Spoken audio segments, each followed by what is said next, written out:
Hey, I'm your host Sauer and today you're watching NS Audio. Today we're going to talk about melody writing, so let's dive right in. NS Audio. Making melodies, while tricky to get into, is by far the most enjoyable part of the entire music production process, at least to me. It's the best, it is the bee's knees. Do bees have knees? That's disturbing. So first off, we need to set up the project for writing our melodies. And what I like to do, first of all, set the BPM to something acceptable. In my case, I think I'm gonna go for 155. But of course you can do this with whatever BPM you want. I don't think there is a big difference or any difference at all between writing a hardstyle melody, a rawstyle melody, a hardcore melody, a trance melody, whatever. Of course there are certain vibes and just different themes to keep in mind. But that goes for any type of melody, and with a couple of days practice, if you are already fluent in melodies, you can get the other types of melodies down, no problem. So we are going to grab a piano, because with a piano you can hear when you mess up. I tend to mess up a lot, and I don't know you, but you're watching a tutorial about melodies, so you might as well. So I'm gonna grab a piano. I like Flex for this, but if you're in any other DAW, any other piano will probably work. I would probably just grab something that you won't get tired listening to, because you're gonna listen to this a lot. Whenever I see new people starting to make melodies, they often only do the top part, right? So they just do the melody part, and they forget that there's like a whole bass layer. The melody will not work, it will not do anything without the bass. Like, you might be wondering why I am making this point so aggressively, and the reason for that is your bass line is the foundation of your track. Just like building a house, if the foundation is off, the whole fucking thing will just collapse, right? So get your bass line in there. I often start with that. There are a lot of people who say, oh yeah, stick to these keys and these keys because they work well for kicks or whatever. Don't bother, just pick something that sounds nice for you at the moment. You can always change the bass line to lay somewhere else, right? Let's imagine you have this as a bass line, for example. While it works here fine, for example, kick reasons or something else, maybe just you want a different vibe or whatever, you can always transpose it to a different note.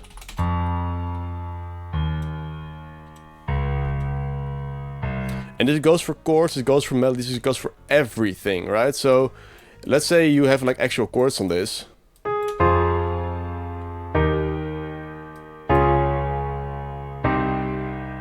Fun. This also works there, no difference. I'm gonna start with plopping down a bass note. Yeah, that feels right. So now we're gonna look for notes that will work on top of it. And actually I'm gonna move this bass note one bar further, because often my ideas for the melodies might not exactly be in sync with the bass line. So my idea might start here, like before the melody even starts, right? Or maybe here.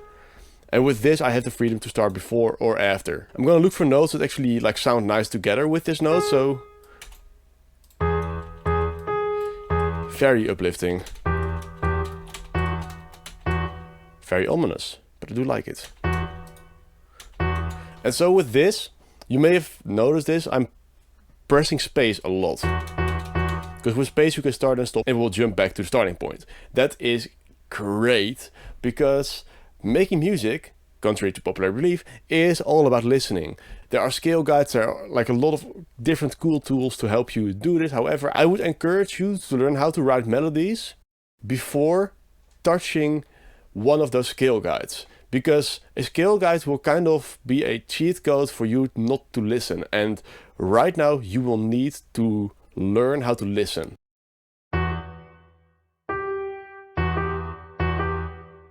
Okay, I'm gonna start before this because this feels very generic for me.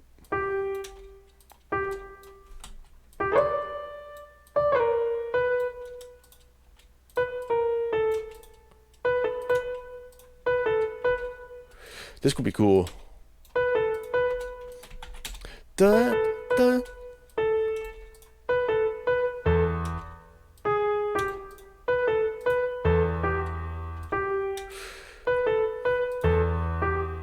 Melody writing is all about getting the timing right. And a lot of beginners struggle with rest in the melodies. You jump in, you think, oh, I make hard dance, it's fast music, so the melody should be fucking that. Of course not. If you make a really fast melody on a high BPM, it's gonna sound like you drank too much energy drinks.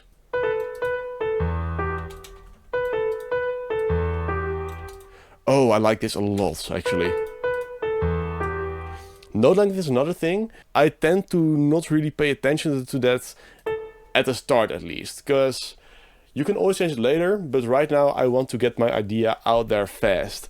And working with and keeping this in mind already, it's a very subtle change, and it's a bit like before you have like a concept sketch for like a painting or whatever, right? You already start mixing colors.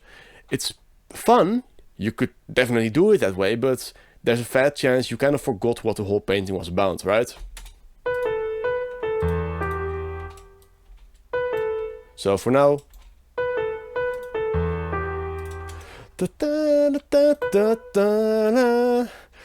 so this is this other thing. I tend to sing a lot when making melodies, because you probably experienced this. You had a note in your head, you try to find it, and bam, gone. So if you sing your note, it's really easy to get back to the note you had in mind, because you kind of have a feeling for singing that frequency, right?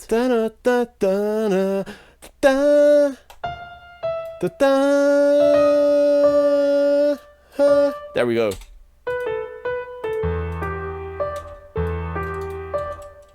This feels too rushed for me. Maybe like this? This could be cool. So the bass line, should we bring it down, up, or stay it the same, right? Like we can do all of that. So let's figure the bass line out as we go. It works, but it sounds kind of flat.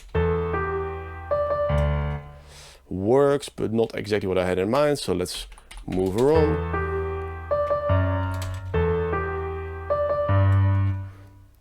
That could work. This feels right to me right now. And when figuring out the bass line or figuring out the note, do not feel threatened by the idea of literally testing every single note. There are only 12 different ones, so you will probably find it pretty quickly. If you're stuck with a note, just literally try all of them. Try it in context. Like if I were to find out this note, I cannot really play it from here or from here, because now we lack all context. Now there's some context, and now we actually know the whole idea of the thing, right? Da-na-na-na. Da-na-na-na.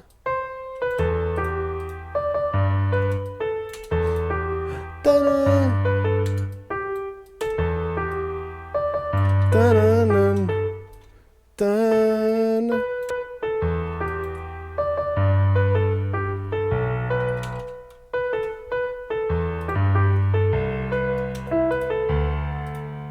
Yeah, I think I like this for now. Okay, so for the second half, we're going to figure that out later. I quickly want to point out a couple of things. And that is timing. Like I said before, melody writing is mostly figuring out the timing and the rhythm. I shortened the notes a little bit so you can see the difference, like the cut between, right? There are a couple of things here that make this feel right. And that is, for example, this thing. It comes back there, right? These two notes, right at the end there, same as there.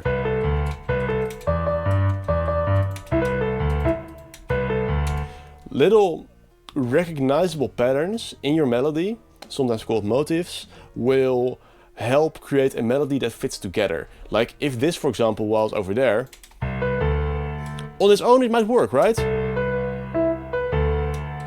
Could work on its own. However, in combination with the whole thing, this will now sound kind of odd.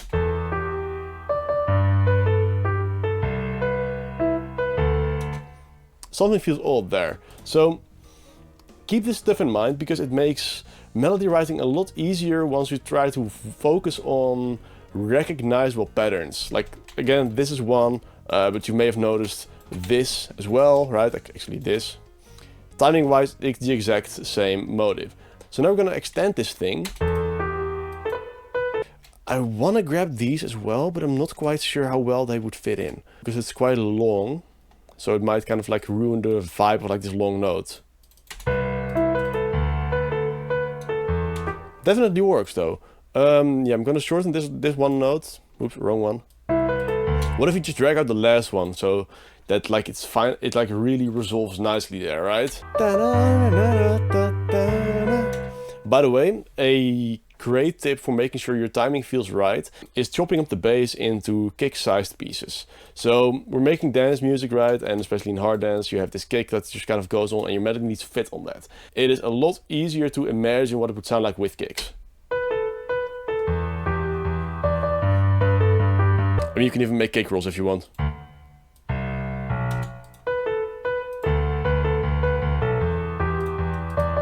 And now it already feels a lot more like a dance melody. So for making the second half more interesting, you can do a lot of things, right? I tend to try to see if I can bring the melody to like a different plane in a sense. Because right now we're sticking in between this very narrow band of notes, right? Like it's a very narrow band of like different notes. And so I kind of want there to be something that kind of shoots out. Like this is of course overkill, but you get the gist. This will kind of grab attention and it will kind of stick with people.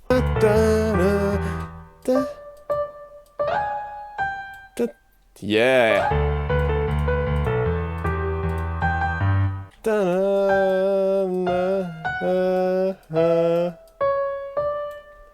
Maybe.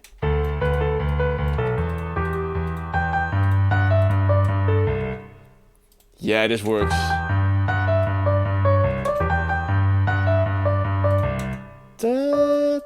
Yeah.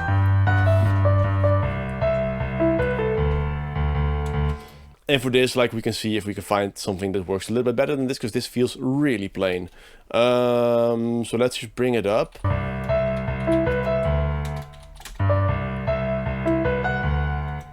Oh yeah. And what about this? Like, we can leave it low as it is right now, or we can bring it closer maybe.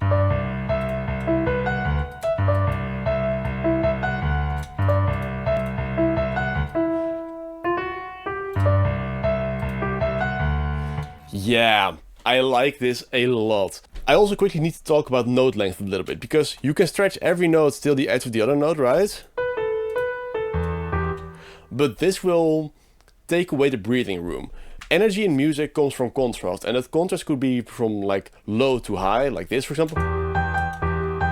That's a pretty energetic part. And it also comes from contrast in, for example, loud and quiet. And for melody writing it's no different, right? If I just do this with everything, the melody will kind of lose its power. But if you shorten the right notes, you get a very different feeling. I think I like this the best for now.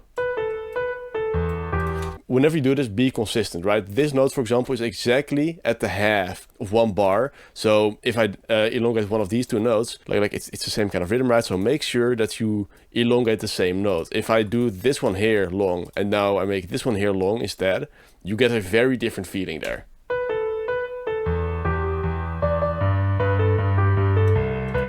Little things like this are a surefire way to screw up your melody. So whatever you do is probably the right choice. Just make sure that whatever you do is consistent. This would be the core melody, right? Like this would be a finished melody. But this is the whole melody writing concept. I'll quickly layer it for the end of this video to give you a quick demo. But if you want to see the full process of layering something like this, you should check out my own channel. It's youtube.com/Sauer. I want to thank NS Audio again so much for hosting me. I cannot stress out enough how great it is to have companies and people with their heart in the right place in this scene. And Ramon, I just want to thank you for everything.